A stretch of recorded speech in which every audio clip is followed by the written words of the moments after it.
और आप लोग, मैं आप सबका धन्यवाद करती हूँ। और दूसरा, बिहार के तमाम पार्टियों के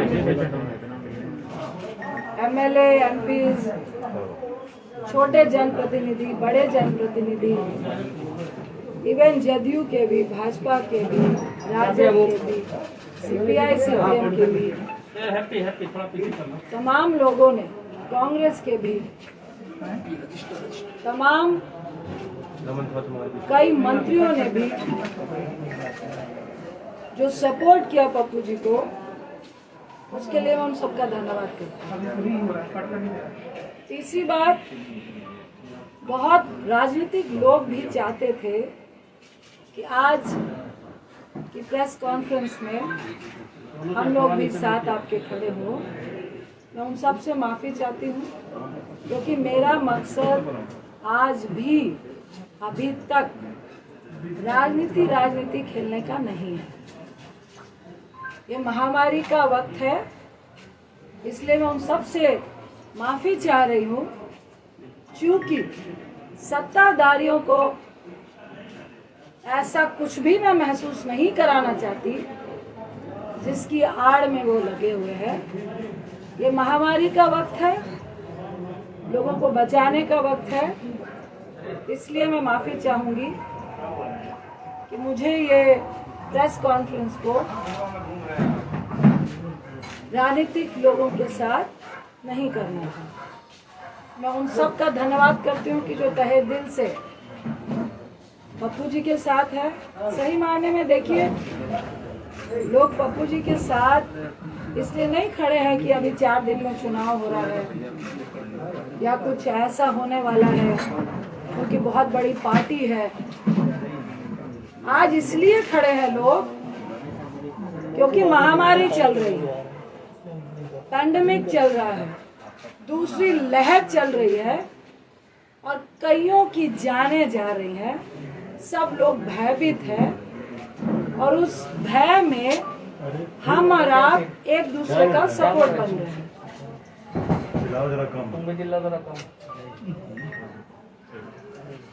देखिए, मुझे अच्छा नहीं लग रहा कि मैं नीतीश बाबू को कुछ ऐसे सवाल करूं, रूडी साहब से कुछ ऐसे सवाल करूं, भाजपा से कुछ ऐसे सवाल करूं इस वक्त जो मेरे चरित्र में नहीं है। पप्पू जी को आज जेल भेज दिया गया। क्यों भेज दिया गया? किस लिए भेज दिया गया? ऐसा क्या उल्लंघन किया था? ऐसा कौन सा अपराध था? 32 साल पुराना केस, सुबह 9 बजे से घर से लेकर गए हैं। पहले बोला लॉकडाउन का उल्लंघन है। भाई, दिल्ली में लॉकडाउन का उल्लंघन, अगर आपने मास्क नहीं पहना है 500 रुपए का पर्ची काट के आपको वार्न करके भेज देते हैं। ये होता है लॉकडाउन का उल्लंघन।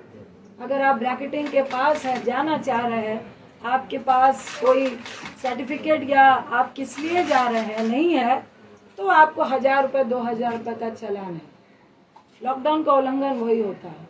उनको लगा कि अब लॉकडाउन का उल्लंघन से तो बात नहीं बनेगी। तो ये कौन लोग थे? किनके इशारे पे हुआ?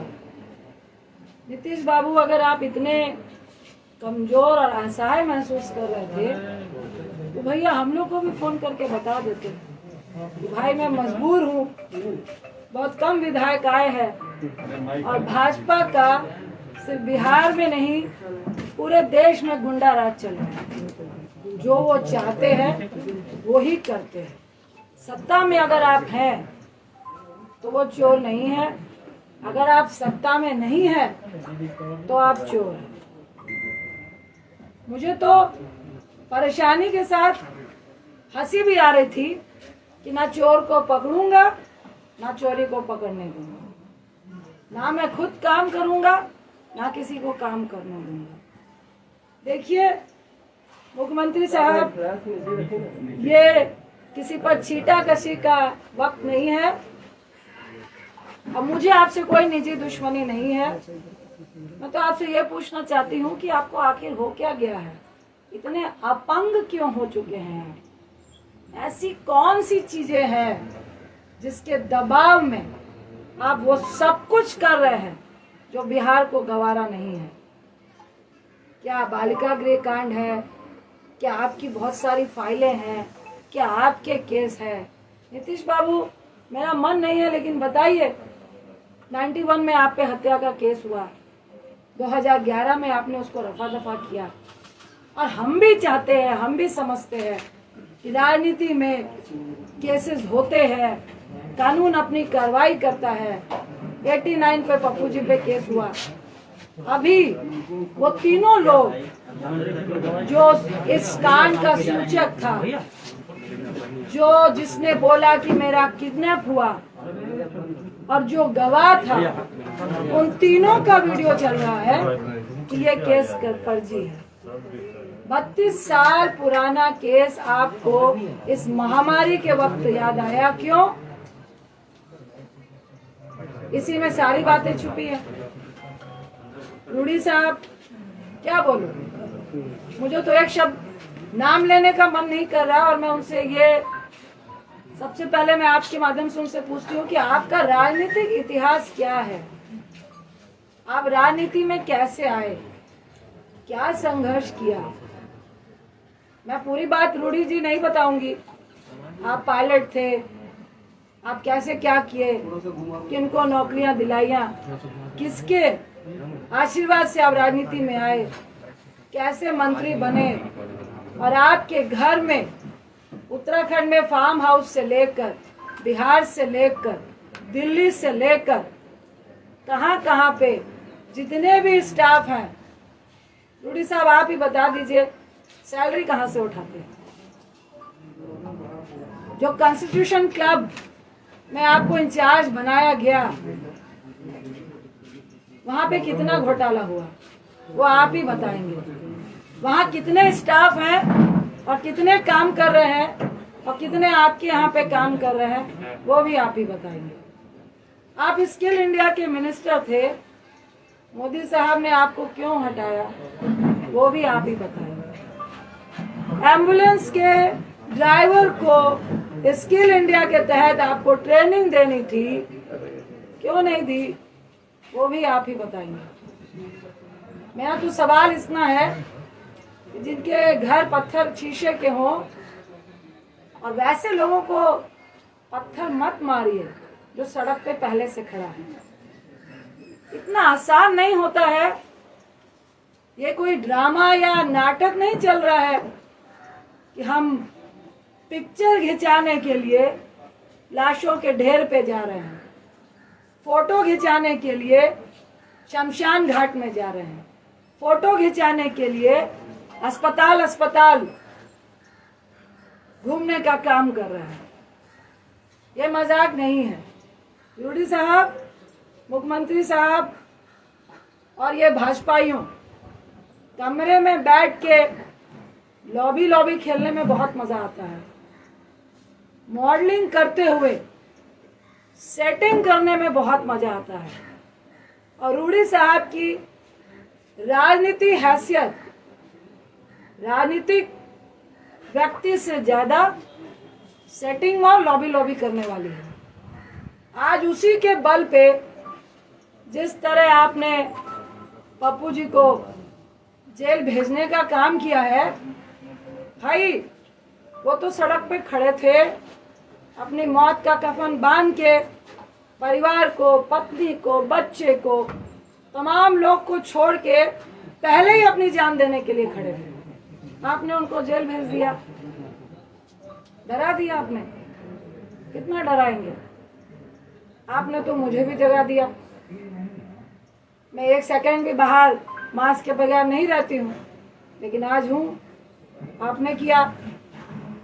अब जब तक पप्पू जी जेल में है, खेल तो होगा और अस्पतालों का निरीक्षण भी होगा।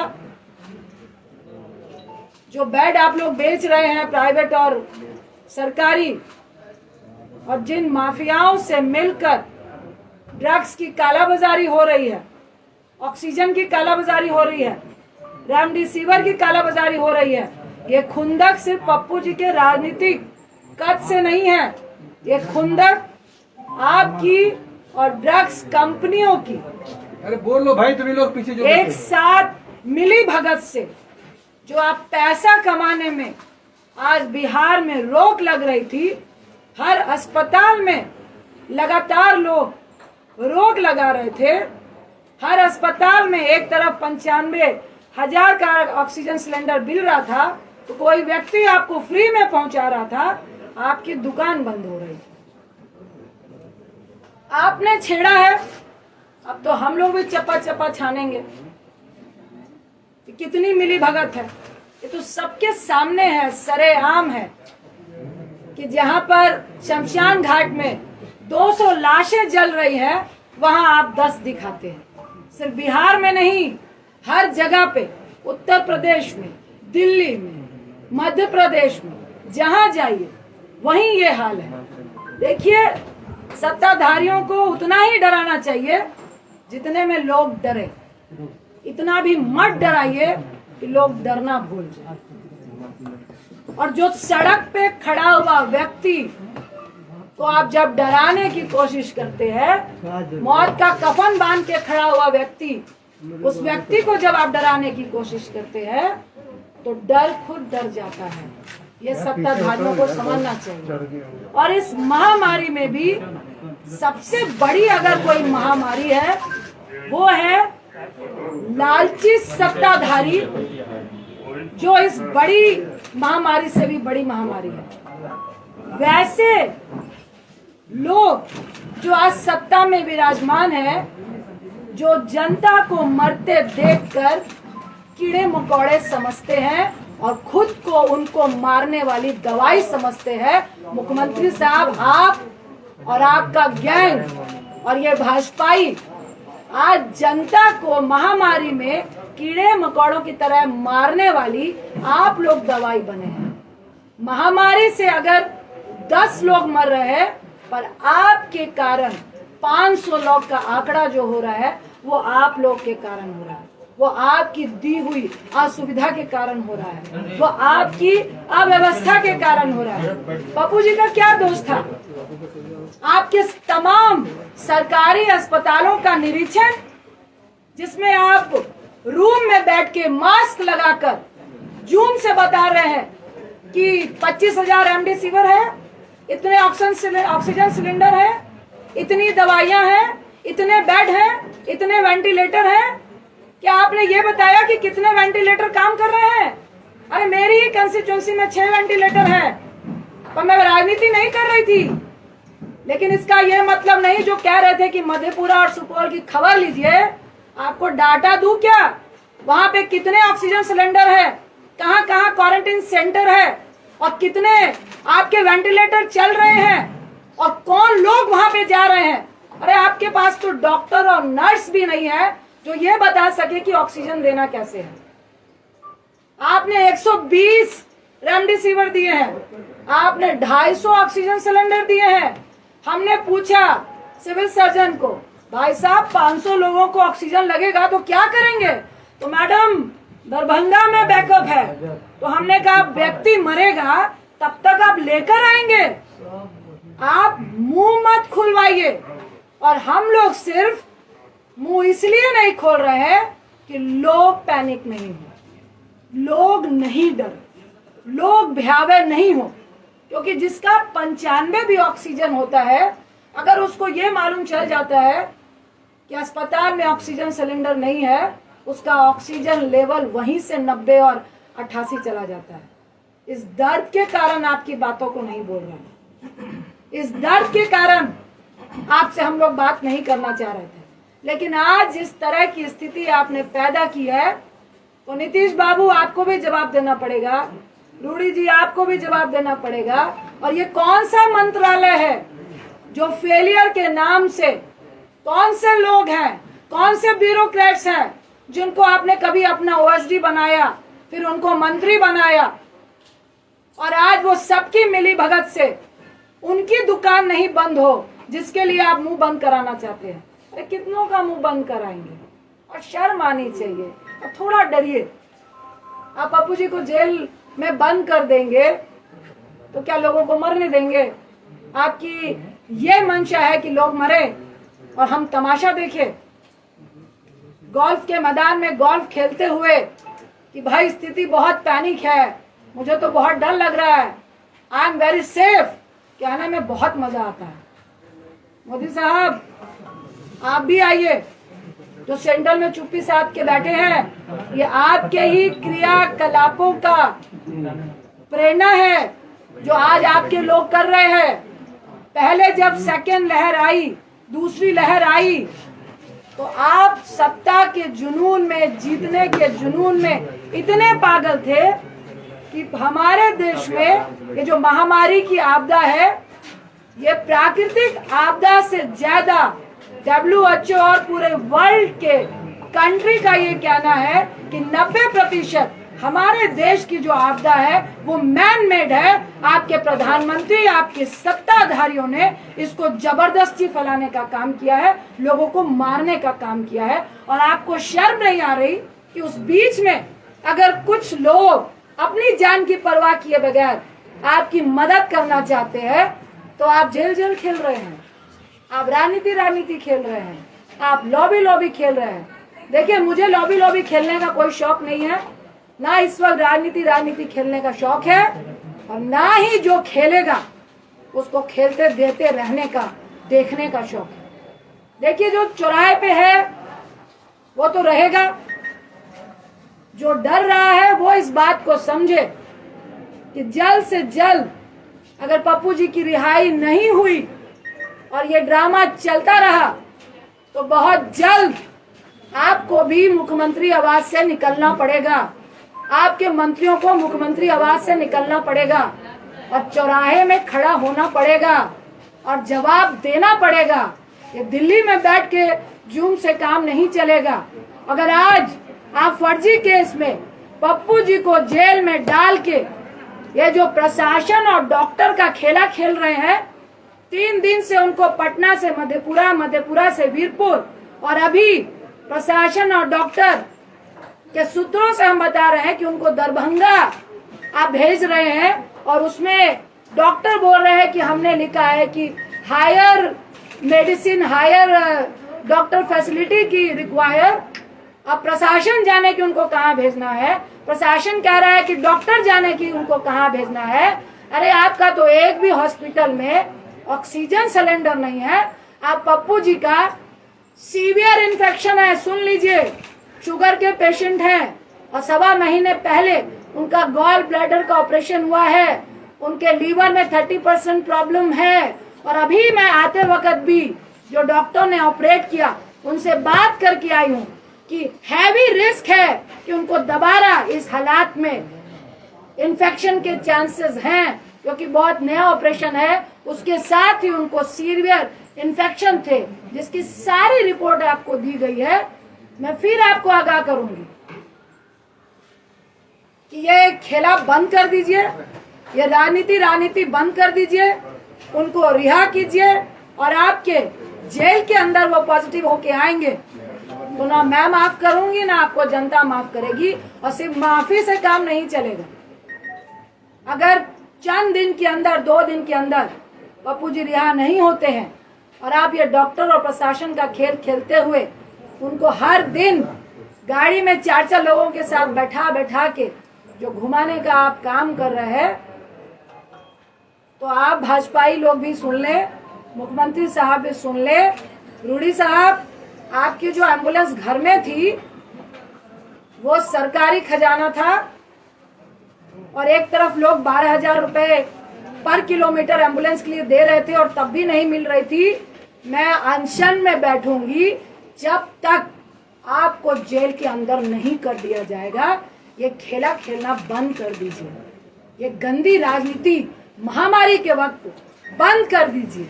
आज मैं फिर कह रही हूँ कि मुख्यमंत्री साहब फोन कीजिए, अगर आपको लगता है कि कोई मदद करने में राजनीति कर रहा है, मुझे फोन कीजिए, पप्पू जी को फोन कीजिए और बताइए कि पप्पू जी मदद कीजिए, महामारी है, हम सब मिलके काम करेंगे। लेकिन ऐसे मत कीजिए जहां आपको लग रहा है राजनीति हो रही है। हम आपको सहयोग देने के लिए तैयार हैं। फिर आपको आगाह कर रही हूं, इस महामारी में राजनीति मत कीजिए, किसी की जान मत लीजिए। अगर हमारी फैमिली को आप खतरे में डालेंगे, अगर आप बिहार की जनता को खतरे में डालेंगे, अगर हमारे बच्चों को आप खतरे में डालेंगे, तो आपका परिवार भी मुख्यमंत्री आवास में नहीं बैठ पाएगा। आपका बेटे की मैं रिस्पेक्ट करती हूँ, भूल हो गई, आपका पूरा परिवार नहीं है, लेकिन मैं टिप्पणी नहीं करूंगी। भाजपाइयों का परिवार है, जो मॉडलिंग करते हैं उनका परिवार है, और मुझे सबके परिवार के लिए दया है और सबके परिवार की फिक्र है। इसीलिए हम लोग चुपचाप बैठे थे, इसीलिए आज मेरा बेटा यहाँ नहीं आया, क्योंकि मैंने अपना रिस्क लिया, उसका नहीं लिया कि बेटा रुक जाओ, पैंडेमिक चल रहा है। और ये बहुत गुंडई राज वाले लोग हैं, किसी की परवाह नहीं है। जब जनता को ये कीड़े मकोड़े समझते हैं तो हम लोग की क्या औकात है। लेकिन औकात उसी की होती है जो गोल्फ लिंक में बैठकर गोल्फ खेल रहा होता है और पेस्ट्री होता है, जो सड़क पे होता है, उसको औकात दिखाने की कोशिश नहीं कीजिएगा। मैं इतना ही क्या कि मुख्यमंत्री साहब, अब ये राजनीति बंद कर दीजिए। उनको इस फर्जी केस से वीडियो वायरल हो रहे हैं, वो सब दिख चुका है कि वो फर्जी केस है, उनको रिहा कीजिए और हम लोग सब मिलकर इस महामारी से लड़िए। क्योंकि एक तरफ आप इतनी घटिया राजनीति कर रहे हैं और दूसरी तरफ तीसरी लहर की बात इस देश में हो रही है, उसकी चिंता कीजिए। अपनी राजनीतिक रोटियां सेकने की चिंता मत कीजिए। अगर आपको डर लग रहा है उनके कद से, तो चुनाव अभी बहुत दूर है, तब तक जनता भूल जाती है। ये आपको हम लोगों से ज्यादा मालूम है, इसलिए महामारी की फिक्र कीजिए, राजनीति की फिक्र मत।